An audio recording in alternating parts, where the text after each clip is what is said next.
Assalamualaikum warahmatullahi wabarakatuh. Jumpa lagi di Jagat Lelembut. Tentunya masih bersama saya Bobby yang akan menceritakan sebuah kisah mistis dan kisah horor. Pada kesempatan kali ini saya akan melanjutkan cerita yang sebelumnya, cerita yang berjudul Hantu Perawan.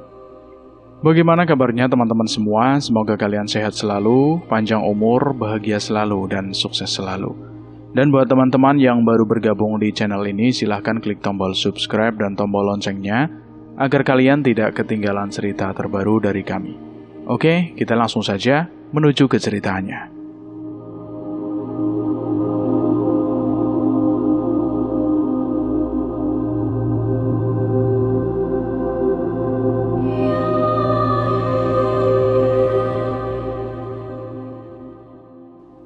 Aku tak kuasa menolak saat bibir perempuan itu menyapu belahan bibirku.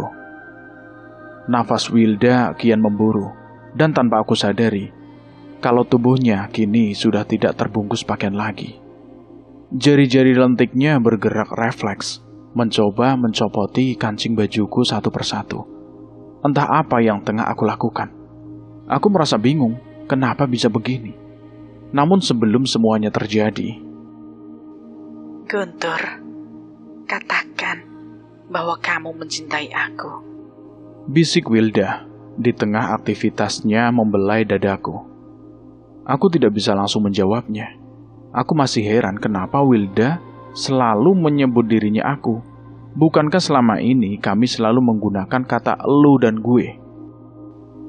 Tapi gue heran sama lu, Wil. Kenapa bisa berubah dengan memakai sebutan aku dan kamu?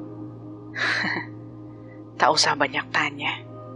Kamu tinggal bilang bahwa kamu mencintai aku. Enggak, Wilda. Gue masih ragu kalau ini adalah diri lu.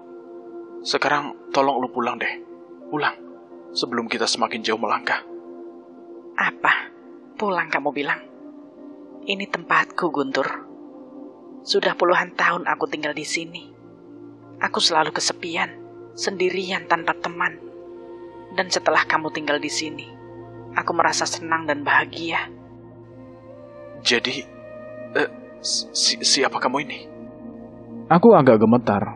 Aku ingat kalau tempat ini dihuni oleh cewek hantu bergaun merah. Aku memang bukan Wilda. Aku sengaja ingin mengajakmu bercinta. Dan aku ingin mendengar kata-kata cinta dari kamu. Untuk apa? Rasanya gak mungkin juga gue mencintai arwah. Tolong aku, Guntur. Aku ingin hidup sebagai manusia seperti kamu. Menjadi manusia? Apakah bisa? Iya, bisa. Dengan kamu mengatakan cinta padaku, aku akan menjadi manusia. Dan jika kamu menolak, aku akan membuat Wildamu sengsara seumur hidup. Apa? Apa maksudmu? Kamu bisa lihat nanti. Sekarang pertimbangkan permintaanku, menurut atau menolak. Ini benar-benar gila. Hantu ini ternyata jahat, tidak seperti yang aku dengar dari cerita orang-orang. Aku hanya tertunduk, berpikir apa yang harus aku lakukan. Menuruti permintaannya, mungkin nanti akan banyak masalah. Tapi kalau aku menolak, akankah ia akan membuktikan ucapannya? Aku tidak ingin terjadi apa-apa pada diri Wilda. Dia tidak punya salah apapun dengan perempuan ini. Kamu tidak perlu menjawab sekarang. Tapi nanti, jika aku menemui kamu lagi, kamu harus sudah punya satu pilihan. Hantu yang masih berwujud Wilda itu bangkit masih dalam keadaan tanpa pakaian. Dan anehnya, setelah ia mengambil pakaiannya yang berserakan di kasur, dalam sekejap dia sudah berpakaian, namun bukan seperti pakaian yang biasa dipakai Wilda. Hantu yang bernama Kiara itu sudah kembali dalam wujud aslinya. Ia mengenakan gaun panjang berwarna merah dengan wajahnya yang pernah aku lihat sebelumnya. Ia membiarkan rambutnya yang panjang terurai, membuat rasa takutku kembali menggerayangi jiwaku. Kenapa kamu ingin menjadi manusia? Pertanyaan yang bagus. Semasa aku hidup, aku belum pernah mengenal laki-laki. Padahal saat itu usiaku sudah 16 tahun. Aku berharap ada lelaki yang mencintaiku dengan tulus. Namun itu tidak pernah aku dapatkan. Laki-laki yang dekat denganku hanya berpura-pura mencintaiku. Namun ternyata berhati serigala. Dia mencari kesempatan saat keluargaku tidak ada di rumah dan aku hanya sendirian. Dia datang bersama seorang temannya. Aku sama sekali tidak berprasangka buruk, memberinya minum dan cemilan ala kadarnya. Tapi aku tidak menyangka kalau temannya tiba-tiba berdiri dan menyerangku.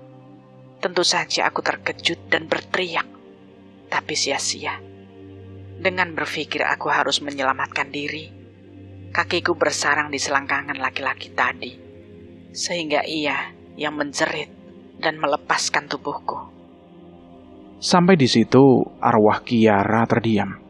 Matanya memandang kosong, seakan menembus pada masa lalunya yang kelam. Lalu kemudian apa yang terjadi? Aku punya kesempatan untuk lari. Namun tak ada pilihan tempat kecuali kabur. Aku bingung. Mengambil pisau, ingin melawan atau bunuh diri. Tapi itu tidak mungkin. Mereka pasti akan tetap memperkosa aku. Dan pilihan terakhir hanyalah sebuah sumur. Iya, hanya sumur itulah yang dapat menyelamatkan kesucianku dari cengkraman kedua lelaki tersebut. Maka ketika kedua lelaki itu sudah berhasil mendobrak pintu dapur, tanpa pikir panjang, aku lompat ke dalam sumur. Aku mendengar jeritan tertahan lelaki yang aku anggap kekasihku. Tapi itu tidak lama, karena aku tengah berjuang melawan maut.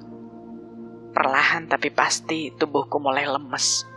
Seteguk demi seteguk mulutku menelan air sumur, hingga perutku terasa kembung, hingga memenuhi tenggorokanku. Arwah Kiara menceritakan nasib tragisnya. Jadi kamu bunuh diri? Demi mempertahankan kesucianku, Guntur. Biar bagaimanapun, aku ingin tetap suci sebelum aku mendapatkan seorang suami. Sebaiknya kamu berangkat kerja saja. Ingat pesanku, agar kamu menentukan jawabannya nanti. Setelah ia mengucapkan kata itu, dalam sekejap saja tubuhnya telah lenyap dari hadapanku. Aku lihat jam sudah pukul 11 malam. Mestinya aku sudah bersiap untuk berangkat. Tapi gara-gara arwah itu, semangatku lenyap begitu saja. Kalau mendengar kisahnya, aku merasa prihatin dengannya.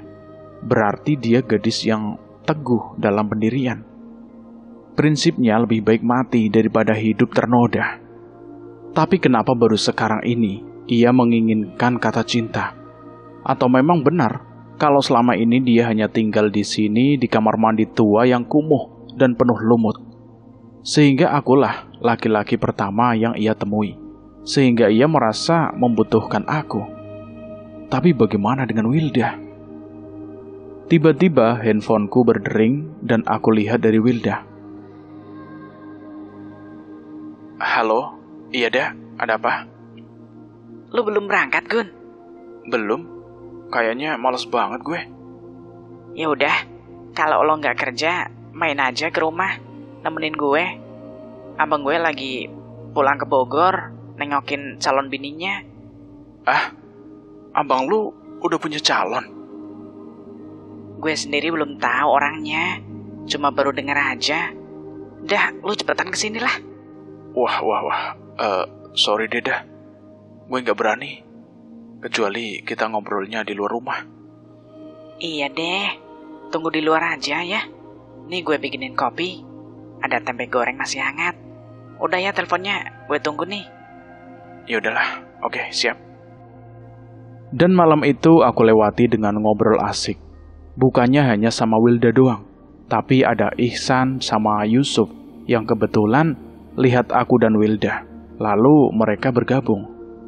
Dari obrolan ini itu, akhirnya aku keceplosan juga ngomongin soal hantu bergaun merah. Hanya saja, aku cepat pasang rem cakram, sehingga terpleset tidak terlalu jauh. Aku hanya bercerita kalau ternyata dia melakukan bunuh diri dengan cara melompat dari sumur. Hebat juga pendirian dia ya. Lebih baik mati daripada menjadi pemuas nafsu lelaki biadab itu. Tapi bagaimana ceritanya? Dia sampai curhat banyak sama elu, Gun. Mungkin dia memang ingin ngasih tahu sama gue kali, supaya gue gak takut lagi sama dia. Lagian, gue sendiri gak bisa lari dari dia. Kaki gue kerasa lumpuh. Tapi ya udahlah, sekarang mungkin gue memang gak perlu takut lagi. Malahan harus punya empati sama dia. Terus, lu apa gak cemburu kalau Guntur pacaran sama hantu itu, Wilda? Sambung Yusuf sambil memandang Wilda. Ngapain gue cemburu? Kalau memang Guntur mau ya nikah aja sama dia. Kan dia lebih cantik. Lagian gak butuh sandang pangan. Kan yang namanya hantu itu tinggal bilang bim salabim abracadabra sambil mengangkat tangannya. Terus keluar barang yang ia mau. Enak kan? Lo gak usah capek-capek kerja, Gun. Semua tinggal minta. Balas Wilda sambil tertawa. Udah kok kita jadi ngawur ngomongin soal hantu. Yang penting dia gak gangguin gue. Dan gue juga gak berani gangguin dia. Obrolan kami pun berlanjut dengan tema yang berbeda. Dari soal hantu berganti ke soal Herman, abangnya si Wilda, yang katanya sudah punya calon istri. Pada saat ada cuti kerja, aku memanfaatkan waktu untuk pulang kampung. Rasanya sudah kangen sama ayah dan ibu juga adikku, Sandra. Kedua orang tuaku sangat terkejut setelah mendengar musibah kebakaran yang menghanguskan seluruh rumah warga. Jadi kamu jual tanah, kemudian membangun bekas kamar mandi umum itu? Tanya ayahku seakan tidak percaya. Seharusnya kamu pulang dan membicarakan pada ayah. Dan ayah pasti membantu kamu untuk membangun rumah kembali. Sudahlah ya. Masih untung Ibu Ratmi cepat membeli tanah itu. Kalau tidak, mungkin Guntur akan numpang terus di rumah orang. Ini bukan masalah untung rugi. Ayah hanya tidak tega mendengar kamu, Guntur, sampai tinggal di bekas kamar mandi umum itu, yang memang angker. Kemudian, ayah juga menanyakan tentang aku setelah menghuni rumah baruku itu. Dan mereka tentu saja sangat terkejut mendengar ceritaku. Selanjutnya, aku juga menceritakan kalau arwah itu memintaku untuk menyatakan cinta, agar ia bisa menjadi manusia kembali. Kasihan sekali, Kiara. Ayah baru tahu setelah mendengar cerita ini dari kamu, Guntur. Ternyata dia bunuh diri demi mempertahankan kesuciannya sebagai wanita. Menurut ayah, kalau memang kamu mau membantunya, ya turuti saja maunya. Daripada menolak, bisa berakibat fatal buat calon mantu ayah dan ibu. Maksud ayah, Wilda, kami gak pacaran kok ya, hanya berteman. Arwah Kiara lebih tahu, makanya dia mengancam kamu. Oh, gitu ya? Aku terhenyak mendengar kedua orang tuaku mengatakan kalau Wilda adalah calon mantu mereka. Lagian kamu sudah tua, Gun. Ibu kamu sudah tidak sabar ingin meminang cucu. Dan yang paling penting, kamu jangan sampai disalib sama adik kamu. Apa? Sandra sudah mau menikah ya? Ya udah, dia duluan aja, Bu. Sudah, kamu nikahi Wilda. Semua demi kebaikan kamu juga. Saran ayah membuat aku semakin bingung. Bagaimana aku harus mengatakan pada Wilda kalau tiba-tiba aku mengajaknya menikah? Belum lagi kabar kalau Herman, kakaknya, sudah punya calon istri. Tapi entah kapan mereka akan menikah. Apa aku harus menyalip duluan? Ingat, jika terjadi sesuatu pada kalian, baik kamu atau Wilda, cepat kamu hubungi ayah. atau pulang bareng sebentar saja. Begitu pesan ayah agar aku selalu mengingatnya. Kebetulan sore itu langit nampak gelap. Matahari yang seharusnya masih menampakkan sisa cahayanya pun tidak terlihat, tertutup awan tebal yang mulai berarak. Dan benar saja gerimis mulai turun. Semakin lama semakin deras. Untungnya aku sudah sampai di mulut gang yang menuju rumahku. Aku bergegas mendorong motor bututku, kemudian memarkir begitu saja di depan pintu rumah. Perutku yang keroncongan terpaksa aku mengambil sebungkus mie instan, karena untuk masak perlu waktu yang lama. Setelah selesai makan, aku mandi untuk menghilangkan rasa nyeri di punggungku, karena seharian harus membawa beban bolak-balik. Anehnya, aku tidak merasa ragu untuk masuk ke toilet. Bahkan berpikir tentang arwah Kiara pun tidak. Menunggu saat adzan maghrib, aku hanya terdiam memandangi derai air yang jatuh dari atas langit. Aku tidak bisa untuk sholat berjamaah di masjid karena hujan yang semakin deras. Setelah selesai sholat, seperti biasa aku membuat segelas kopi hitam tanpa cemilan apa-apa, kecuali sebungkus rokok yang baru saja aku beli. Aku mengsekrol beranda FB-ku, hanya sebatas melihat-lihat foto artis atau mungkin ada peristiwa lucu. Sampai akhirnya aku melupakan handphoneku dan kembali tenggelam dalam ingatan tentang pesan ayahku. Iya, ayah selain mengatakan agar aku segera menikahi Wilda, ayah juga mengizinkan aku untuk membantu arwah Kiara. Ia ingin hidup sebagai manusia. Aku bingung, seandainya aku menyatakan cinta kepada Kiara, kemudian seperti apa yang ia katakan bahwa dia akan tetap tinggal di tempat ini. Lalu apa yang akan ia lakukan dalam menjalani hari-harinya nanti? Apakah dia akan tetap mengurung dirinya di dalam rumah ini? Atau tidak mungkin. Tidak mungkin dia harus menampakkan dirinya dan dapat terlihat oleh orang lain. Apalagi bagaimana jika Wilda yang sering masuk kamarku melihat arwah itu ada bersamaku. Yang pasti Wilda akan menuduhku kalau aku menyimpan cewek lain di rumah ini. Dan sedikit pun dia tidak akan percaya jika cewek itu adalah sosok arwah yang telah berubah menjadi manusia. Ini benar-benar rumit. Hujan semakin lebat, apalagi suara gemuruh guntur yang sepertinya saling bersahutan. Kilatan cahaya petir, bak lidah api yang tengah menjilat-jilat isi alam ini. Malam ini benar-benar semakin mencekam. Aku mengutuk kebodohanku dengan membangun dan menempati rumah ini, sehingga harus merasakan hal-hal yang semestinya tidak pernah ada di dalam kehidupanku ini. Karena hawa dingin yang menusuk tulang, aku memutuskan untuk segera tidur, meskipun malam sebenarnya belum terlalu larut. Bagaimana jika kita menikah saja, Guntur? Aku berjanji untuk membahagiakan kamu. Kamu tidak perlu bekerja yang terkadang berangkat malam dan pulang pagi. Aku kasihan sama kamu. Akan aku berikan apapun yang kamu mau dariku, Guntur. Tidak, Kiara. Aku mengatakan cinta karena aku kasihan sama kamu.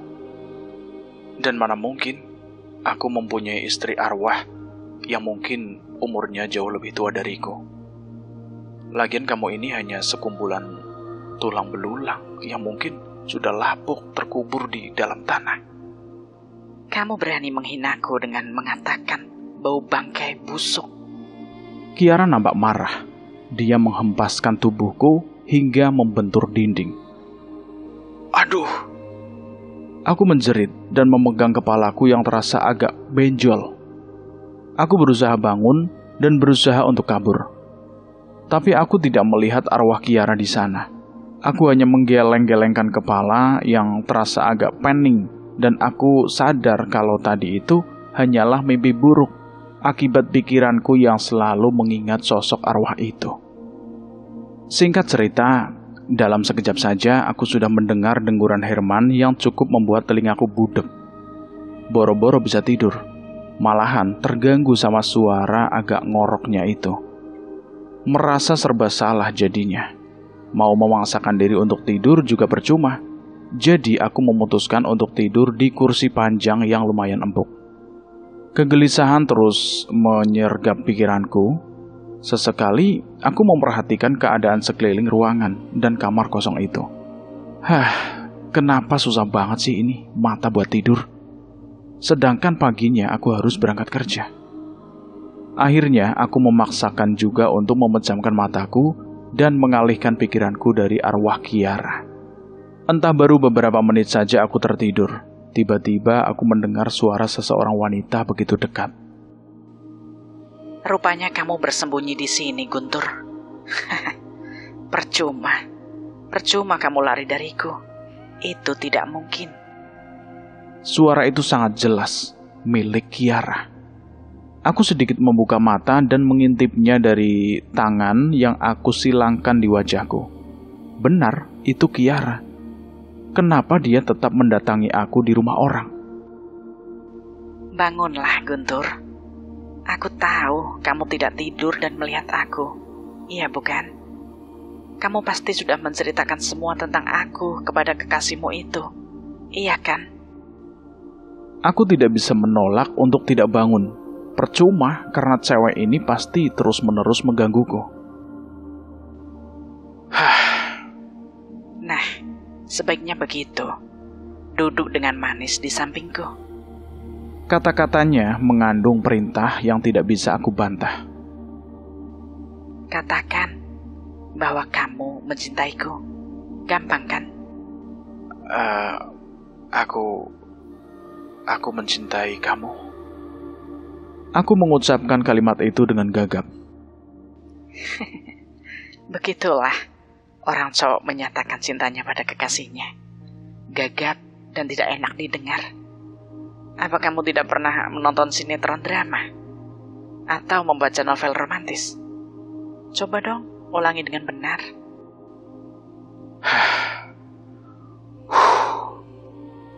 Aku mengatur nafasku agar detak jantungku tidak terlalu berdebar. Aku mencintaimu, Kiara. Kata itu meluncur deras begitu mudah aku ucapkan. Dan selanjutnya aku sudah tidak lagi melihat sosok Kiara di sampingku. Terima kasih, Guntur. Kamu adalah laki-laki pertama yang mengucapkan kata indah itu. Suara Kiara terdengar agak menjauh. Aneh memang.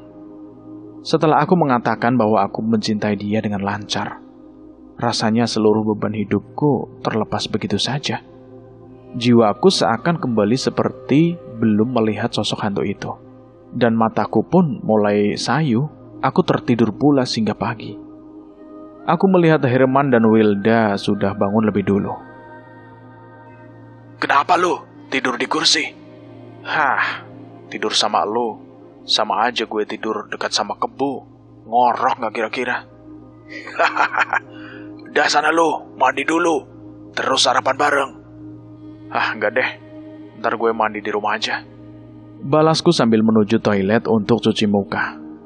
Ketika aku membuka pintu rumahku, aku mencium aroma masakan. Aku berusaha mengendus-endus dari mana aroma itu berasal. Mungkin tetangga sebelah kiri atau kanan, tapi tidak. Aku tidak menciumnya dari tetangga rumah. Dan saat aku masuk, aku lihat di atas meja plastik sudah ada mangkuk serta piring yang berisikan lauk pauk. Aku benar-benar heran, siapa yang mengirimi masakan ini? Sementara pintu pun masih tetap dalam keadaan terkunci. Duk, duk, duk. Ada suara langkah kaki menuruni anak tangga. Dan Kiara. Apakah aku tidak salah lihat? Benarkah dia sudah menjadi manusia, sehingga bisa menampakkan wujudnya pada pagi hari? Bagaimana dengan penampilanku? Tanya Kiara memperlihatkan pakaian yang ia kenakan. Aku tidak langsung menjawabnya, antara percaya dan tidak. Aku memperhatikan sosoknya dari ujung kepala hingga ujung kaki, dan semuanya normal. Kenapa kamu ngelihatin aku terus? Apa ada yang aneh? Ya aku ngerasa aneh. Kok kamu bisa aku lihat pada pagi hari? Dan aneh melihat masakan yang ada di sana. Bukankah kamu mencintai aku, Guntur? Itulah sebuah kata azimat yang bisa membuatku ada kapanpun yang aku mau. Dunia gelap tidak lagi membelenggu dan mengikatku pada waktu. Dan kamu bisa menyentuhku, Guntur. Nah, kamu belum mandi kan? Mandilah sana, kemudian sarapan dan berangkat kerja. Kiara memberikan handuk padaku, kemudian dia kembali naik ke lantai atas. Ternyata sikap dan gerak-geriknya seperti manusia normal. Cara berdandan dan berpakaian pun tidak terlihat janggal atau norak. Bahkan, dia bisa menyesuaikan pakaian yang pas dengan warna kulitnya yang memang bening. Hanya satu yang sempat lolos dari perhatianku, rambut Kiara. Tidak lagi panjang hingga menyentuh pinggangnya. Ia sepertinya telah memotongnya hingga sebatas bahu. Cantik semampai dan penuh perhatian. Aku takut jatuh cinta pada cewek yang sebenarnya hanyalah arwah. Sekarang aku bingung untuk memikirkan bagaimana jika Kiara harus tinggal di rumah ini terus-terusan. Aku takut nanti pasti ada orang yang menyangka kalau aku menyembunyikan seorang gadis belia. Kiara memang telah membuktikan ucapannya. Dia akan selalu ada untuk aku apabila dia sudah menjadi manusia. Pagi setiap mau berangkat kerja, dia sudah menyiapkan pakaian dan sarapan untukku. Begitu pula jika aku pulang kerja jam beberapa pun, dia tetap akan tersenyum manis menyambutku. Iya, Kiara tidak ubahnya seperti seorang istri. Hanya bedanya, aku tidak bisa untuk tidur berdua bersamanya. Dan yang menjadi pertanyaan besar, dari mana dia mendapatkan masakan atau cemilan? Kamu gak perlu tahu, Guntur. Jangankan hanya makanan. Seandainya kamu mau meminta padaku apa saja, itu akan aku berikan. Dengan satu syarat, kamu harus menikahi aku. Kamu tidak perlu repot-repot banting tulang, rumah mewah, kendaraan yang indah, dan harta yang melimpah. Itu hal yang kecil bagiku. Tapi aku... Aku tahu, Guntur. Kamu mau bilang kalau kamu sudah punya Wilda, kan? Aku maklumi itu. Dan aku juga tidak melarang kamu untuk berhubungan dengan dia. Tapi satu hal yang harus kamu ingat. Jangan pernah kamu menikahi gadis manapun, juga Wilda. Kenapa bisa begitu? Bukankah kamu memintaku untuk mengatakan cinta, agar kamu bisa menjadi manusia? Tapi sekarang... Kiara mendekat, matanya tajam menatap bola mataku. Karena aku ternyata memang mencintai kamu, Guntur. Tidak. Hentikan semua permainan dan harapan kamu. Aku tidak mau menikah dengan arwah. Arwah kamu bilang. Coba kamu sentuh dan rasakan.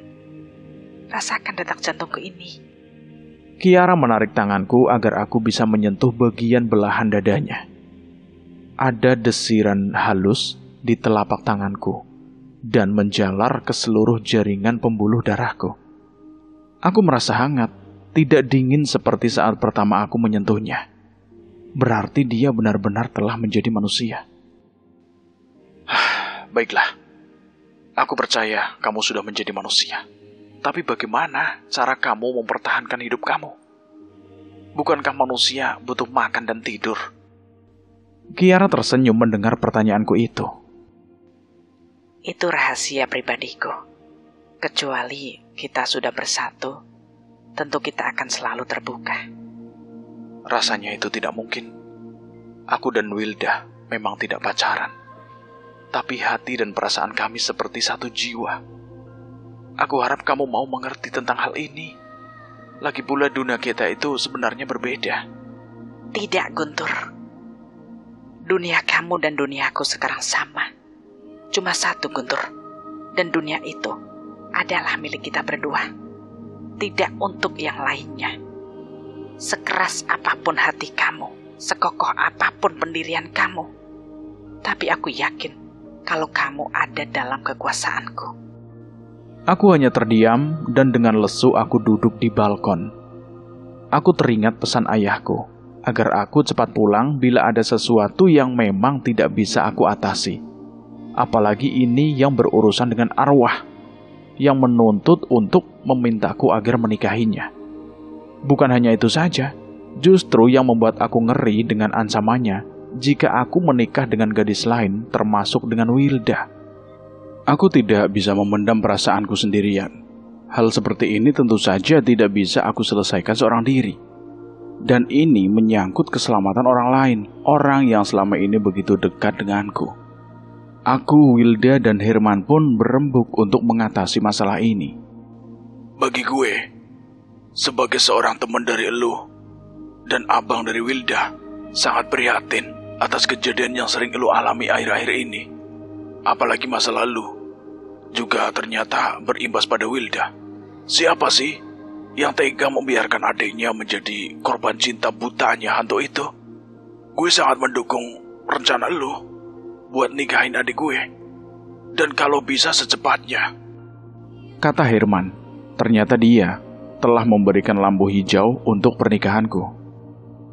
Berarti gue nyelip lu dong. Demi kebaikan dan kebahagiaan seorang adik. Apalagi gue ini cowok, gak masalah lah kalau disalib. Jadi sekarang hantu itu sudah jadi manusia. Gue jadi pengen ngelihat kayak apa sih tampangnya. Tapi gue gak berani juga sih. Serem kali ya. Dia memang ada di rumah gue, tapi orang lain gak akan bisa melihatnya. Karena gue yakin kalau dia belum menjadi manusia seutuhnya, dia masih bisa menghilang dalam sekejap. Lu sih enak ya, Gun. Pagi-pagi udah ada yang nyiapin kopi dan sarapan. Pulang kerja, disambut bak seorang suami oleh seorang istri. Jangan-jangan lu juga tidur berdua sama dia. Amit-amit lah. Gue masih punya pikiran normal kali. Gue gak mau terjerumus terlalu jauh menjadi orang sesat. Gue bisa aja hidup kaya mendadak. Syaratnya yaitu tadi, asal gue mau nikahin dia. Tapi celakanya, dia akan membuat perempuan lain yang gue nikahin akan menderita. Begitulah sifat setan yang menyesatkan hati dan pikiran manusia. Lebih baik gue tetap jadi kuli lah daripada hidup mewah, tapi jadi pengabdi setan. Terus, rencana lu kapan mau ke kampung nemuin bokap? Kayaknya sih lusa deh, Man. Pas gue dapat shift malam, kan pulang jam 8. Nah, gue langsung ke rumah orang tua gue. Kalau begitu, gue ikutlah. Udah lama gak ketemu sama nyokap lu yang baik banget sama gue. Lu izin aja sama abang lu dulu. Kalau boleh ya, gue sih oke aja. Gue sih pasti izin, Gun. Apalagi dia mau ketemu sama camernya. Tapi ingat, jangan cari kesempatan ya. Sahut Herman sambil pura-pura melotot pada Wilda. Kali nyari kesempatan sih. Ngapain jauh-jauh meski ikut mudik? Di sini juga bisa kalau abang lagi narik. Ya udah, kalau lu mau ikut lusa, lu nunggu gue aja di terminal. Jam 8:30. Gue nggak pulang dulu ke rumah. Takutnya cewek itu tahu kalau gue mau pergi. Oke deh, kita nginep kan? Ya, belum tahu juga sih. Tergantung saran dari bokap gue aja. Kalau nginep, berarti gue mesti bawa salin banyak kan? Ya nggak apa-apa, kalau perlu sekalian. Lemarinya juga lo bawa nggak apa-apa kok. Dasar cewek ribet banget. Balasku membuat Wilda cemberut dan Herman pun ikut tertawa. Singkat cerita, ternyata kedatanganku dan Wilda membuat kedua orang tuaku cukup senang. Karena sebenarnya orang tuaku, ibu khususnya, sudah cukup mengenal sosok Wilda sejak masih anak-anak. Ibu selalu memperhatikan Wilda kecil yang begitu rajin membantu orang tuanya. Ia menjajakan ketan yang ditaburi kelapa berkeliling. Bagaimana kabar orang tua kamu, Wilda? Tanya ayahku yang sedikit mengenal keluarga Wilda.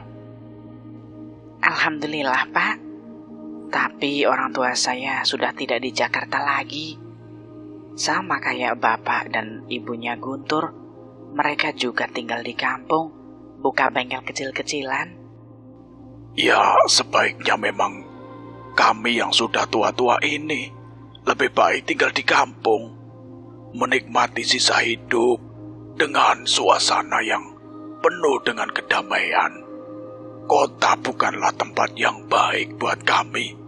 Terlalu banyak masalah. Masalah apa, Pak? Ya, biasalah.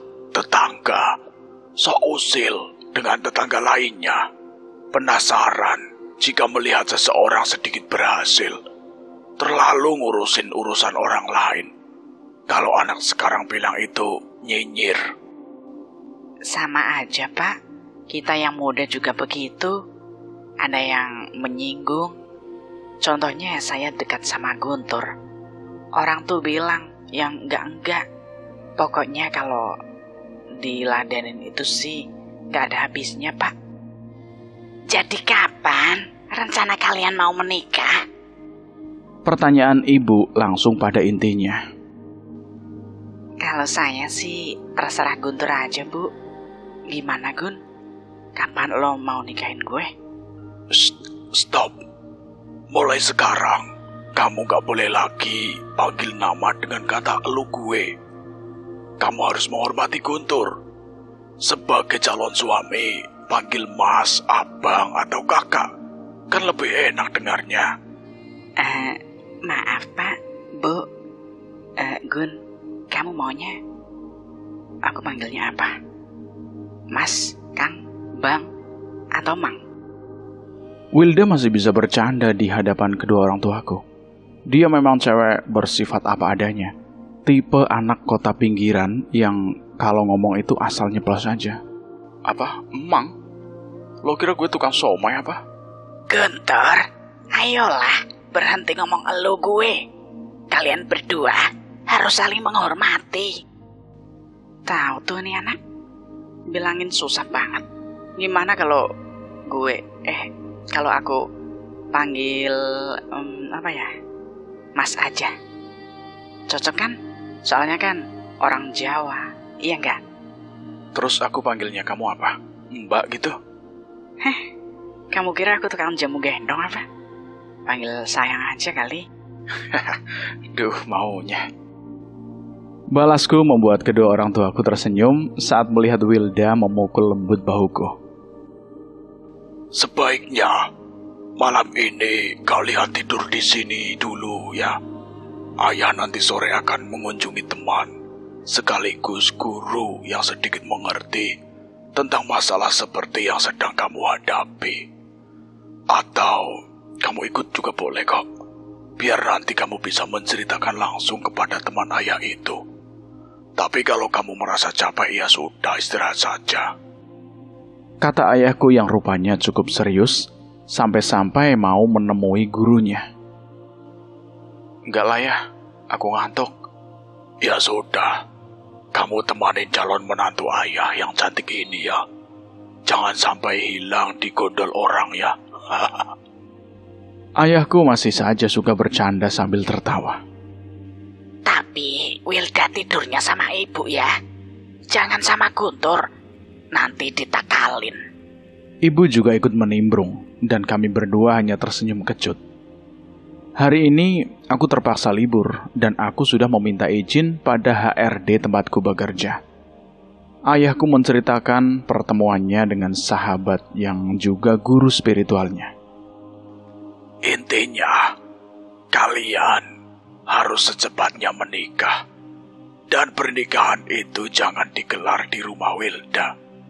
Karena makhluk itu pasti mencium gelagat yang kurang baik. Dia pasti akan menggagalkan pernikahan kalian. Jadi teman ayah itu menyarankan sebaiknya di kampung kamu saja. Karena di sana pasti banyak orang pintar yang memahami situasi seperti ini.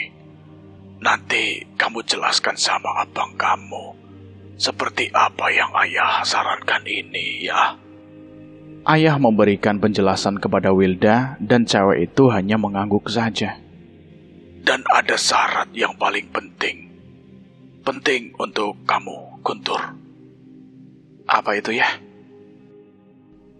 Ayah menyuruhku mendekat, lalu membisikkan pelan penting yang membuat aku melongo heran. Rahasia ya? Iya, ini sangat rahasia. Yang penting kalian selamat dalam menjalani pernikahan dulu. Jawaban ayah membuat Wilda merasa kurang puas. Iya, Ayah. Aku memotong agar Wilda tidak lagi banyak tanya.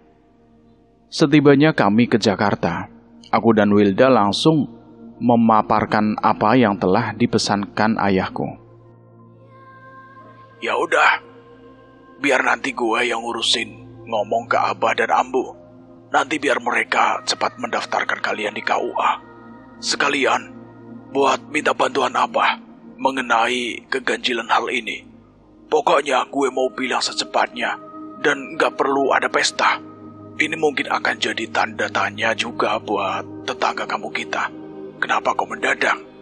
Kebanyakan orang pasti menyangka yang aneh-aneh lah.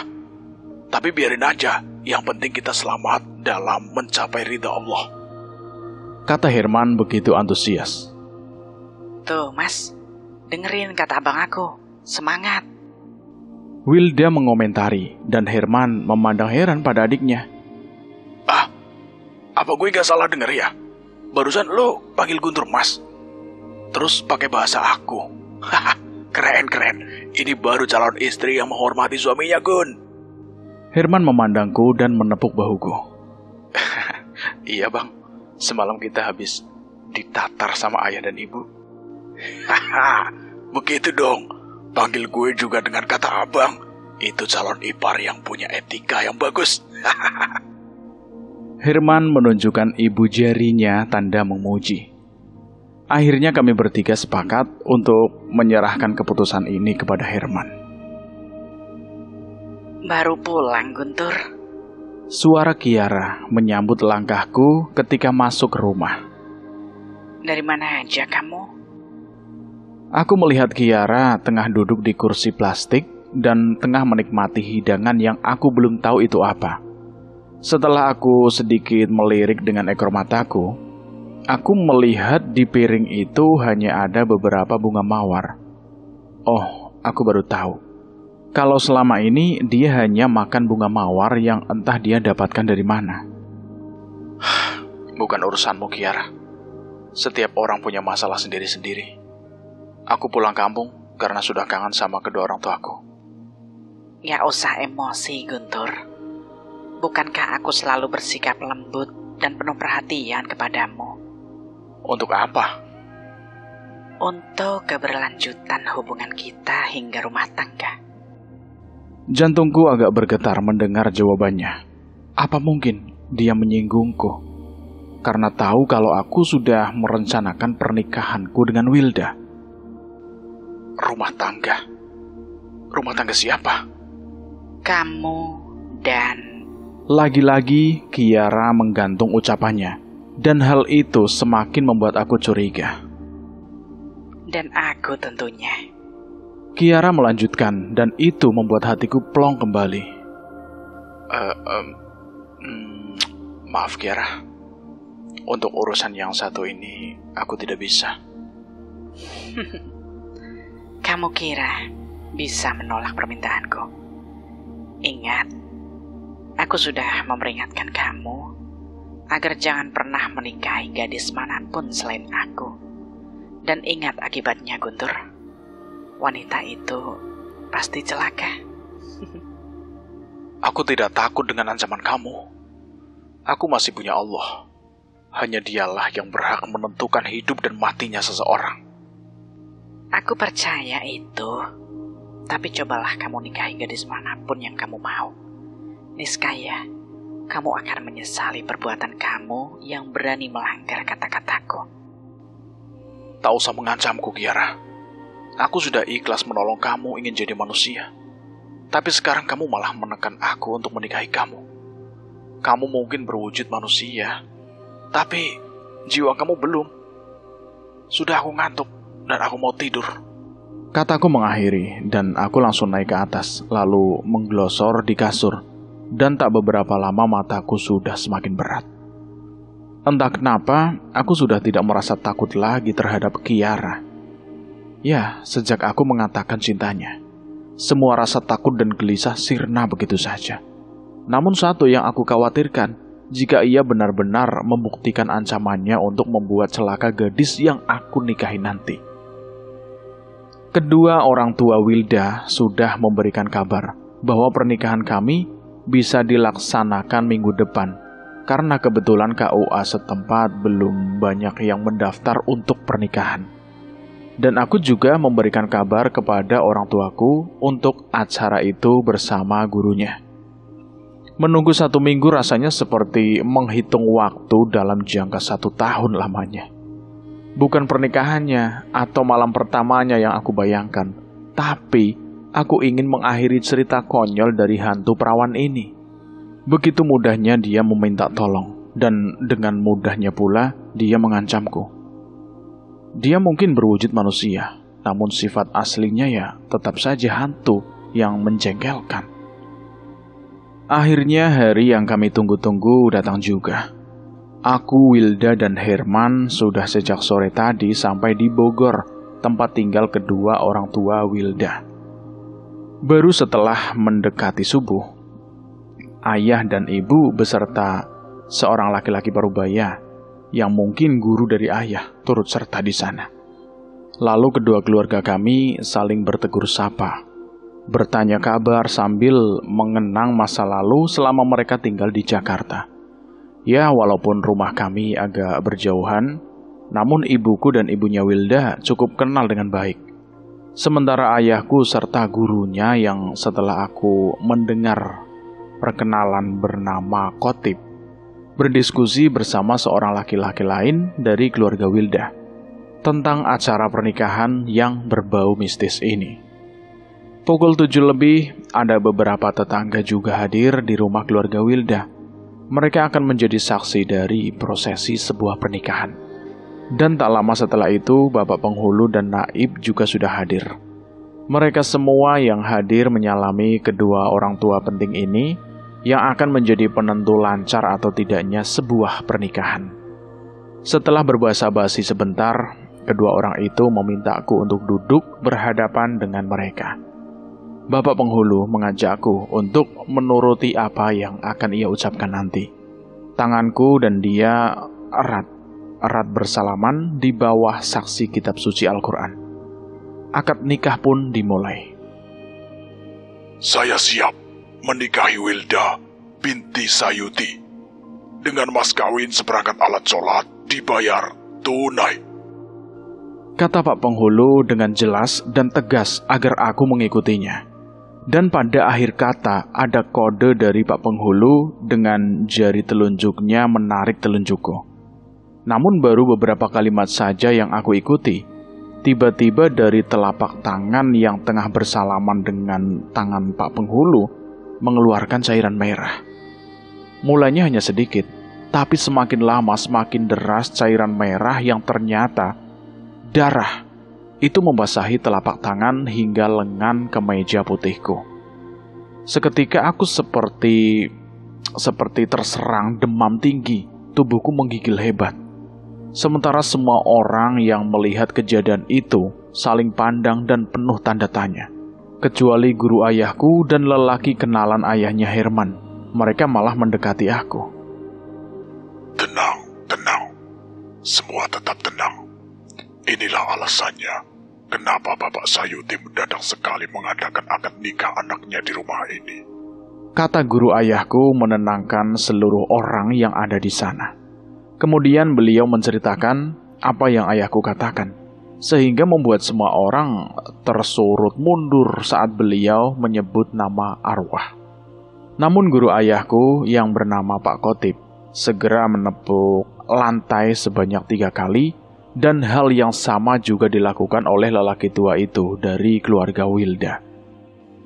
Rupanya kamu berani juga jauh-jauh datang mengusik cucu-cucu kami yang akan menjalani sunah Rasul sesuai perintah agama. Dasar kamu makhluk yang telah dilaknat. Keluar dan tampakkan wujudmu. agar semua orang tahu makhluk jelek macam apa kamu ini. Kata Pak Khotib begitu lantang, seakan memecahkan gendang telingaku. Rupanya kamu mau menipu aku, Guntur. Kamu lari dan bersembunyi, kemudian menikah di kampung ini. Tapi aku dapat melihat jejak kamu dengan jelas, Guntur. Aku tidak akan mencelakai kamu, karena aku mencintai kamu. Tapi dia... Bersamaan dengan itu pula, sosok Kiara tiba-tiba sudah berdiri di ambang pintu. Ia mengenakan gaun merah serta berambut panjang yang ia biarkan terurai, dan tangannya menunjuk ke arah Wilda. Jangan coba-coba kamu mengganggu cucu-cucu kami, atau kamu akan menyesal, hai hantu tak punya malu. Cucuku sudah berbaik hati menolong kamu menjadi manusia. Tapi sebagai tanda terima kasihmu, kamu malah ingin mencelakai orang lain. Sekarang pilih olehmu. Kamu pergi secara baik-baik dan tidak lagi mengganggu mereka. Atau kami akan melenyapkan wujud kamu selamanya. Kamu akan jadi udara kosong yang hanya bisa menangis, menyesali takdirmu menjadi arwah penasaran. Sekali lagi, kamu bisa melanjutkan hidupmu tanpa wujud apapun. Kami tidak main-main. Pak Khotib sudah merapal ilmu andalannya. Begitu juga dengan laki-laki tua di sampingnya. Dia mulai menghitung biji-biji tasbihnya. Jangan lakukan itu. Cukup, aku tak kuat. Ampun, panas. Ya, aku pergi. Jangan kalian musnahkan aku. Terdengar ratapan minta ampun dari Kiara. Dia menatapku sejenak, lalu menghilang begitu saja. Pak Khotib menyarankan agar aku cepat membasuh darah di telapak tanganku dan mengganti kemeja, karena aku harus mengulang janji akad nikah. Dan alhamdulillah, untuk yang kali ini tidak ada lagi halangan apapun sampai Pak Penghulu menanyakan sah atau tidak. Maka jawaban dari semua yang menyaksikan mengatakan sah. Malam pertama kami lewati dengan penuh kebahagiaan. Ternyata baik aku maupun Wilda sama-sama polos dalam melakukan hubungan intim suami istri. Aku berdebar-debar melihat tubuh telanjang Wilda yang selama ini belum pernah aku melihatnya. Wilda juga dengan malu-malu menyambut setiap gerakanku yang masih kaku. Sampai akhirnya kami dapat melakukannya dengan baik. Namun aku harus melakukan sesuatu. Aku harus kembali ke Jakarta karena izin cutiku dari tempat kerjaku hanya untuk 3 hari saja. Sebelum aku kembali, ayahku memberikan sedikit uang untuk berjaga-jaga jika ada keperluan yang mendadak. Dan beliau juga berkata agar aku jangan sampai melupakan pesan terpenting dari Pak Khotib. Pagi itu, aku dan Wilda mengunjungi makam Kiara. Seperti pesan Pak Khotib, aku harus berdoa, setelah itu menyiramkan sebotol air yang telah berisikan doa darinya. Banyak tetangga heran, kenapa aku tinggal di rumah Wilda. Herman dengan caranya ia menjelaskan bahwa aku dan Wilda telah menikah mendadak karena ancaman dari arwah Kiara. Mereka semua terdiam, karena mereka tidak pernah tahu apa yang terjadi di rumah itu. Warga ingin tahu perihal hantu yang berubah menjadi manusia seperti yang aku katakan. Mereka mendatangi rumahku, namun dia tidak melihat Kiara ada di sana. Mereka hanya melihat sebuah piring dengan sisa-sisa bunga mawar bekas makanan Kiara. Baik Pak Khotib maupun ayahku menyarankan agar aku tinggal sementara di rumah Wilda dan kakaknya. Mereka mengatakan rumahku dibiarkan kosong dulu selama 7 hari untuk menetralisir keadaan. Namun, kiranya Kiara masih belum bisa menerima kenyataan. Dia datang pada saat aku dan Wilda selesai melaksanakan sholat malam. Sosok Kiara terlihat seperti pertama kali aku melihatnya. Sosok hantu bergaun merah dengan rambutnya yang terurai panjang. Aku pura-pura tidak melihatnya dan masuk kamar untuk mengambil sesuatu. Tolong! Tolong! Tiba-tiba aku mendengar suara teriakan minta tolong dari Wilda. Aku cepat keluar ingin tahu apa yang terjadi. Mas, tolong aku, Mas. Wilda menjerit ketakutan. Tubuh istriku itu melayang di udara dan hampir menyentuh langit-langit kamar. Berhenti Kiara, lepaskan istriku. Bukankah kamu sudah tenang kembali ke alam kamu? Atau aku akan memanggil orang tuaku untuk menghancurkan kamu? Kamu telah menyakiti perasaanku, Guntur. Aku sudah bahagia bisa menjadi manusia. Tapi kamu malah menikah dengan gadis malang ini. Kata-kata Kiara semakin membuat aku khawatir. Iya, aku takut bagaimana jika hantu itu menghempaskan tubuh Wilda. Dan kamu tak usah mengancamku, Guntur. Sebab tidak mungkin orang tua kamu bisa datang saat ini juga. Sementara perempuan ini sudah ada dalam kekuasaanku. Kiara melanjutkan aksinya dengan membuat tubuh Wilda melayang dengan posisi terbalik. Baiklah, aku akan menuruti apa yang kamu mau. Tapi tolong jangan sakiti istriku. Perlahan tubuh Wilda turun hingga menyentuh lantai. Wilda berusaha berlari ke arahku. Namun dengan cepat tangan Kiara menarik rambut Wilda. Dalam kesempatan yang hanya beberapa detik saja, aku segera mendekati mereka dengan sesuatu dalam genggamanku. Lepaskan dia. Aku menghardiknya. Tangan kananku langsung menyambar wajahnya dengan benda keramat yang sedikit aku gosokkan ke wajahnya. Dan tanpa terduga sedikit pun, Kiara menjerit setinggi langit sambil menutup wajahnya dengan kedua telapak tangannya. Aku melihat kejadian ganjil yang luar biasa.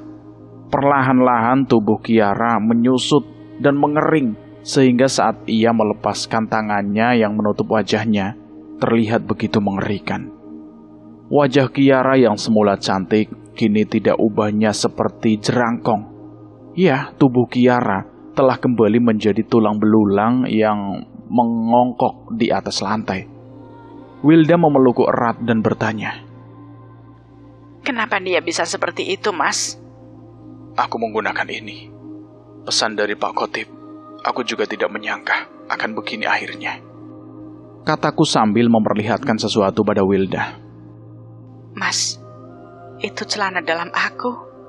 Pantas aku cari kemana-mana nggak ketemu. Jorok deh.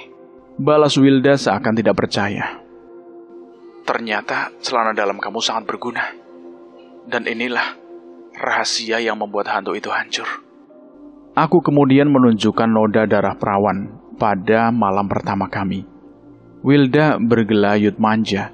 Kemudian ia menelpon Herman untuk memberitahu tentang kejadian ini. Akhirnya kami sekeluarga bersama warga juga keluarga dari Kiara sepakat untuk menguburkan kembali tulang belulang Kiara. Dan kami juga mengadakan tahlilan untuk ketenangan arwah Kiara. Sekarang aku dan Wilda sudah tenang tanpa gangguan apa-apa lagi. Dan 1-2 bulan kemudian, Herman pun menikah.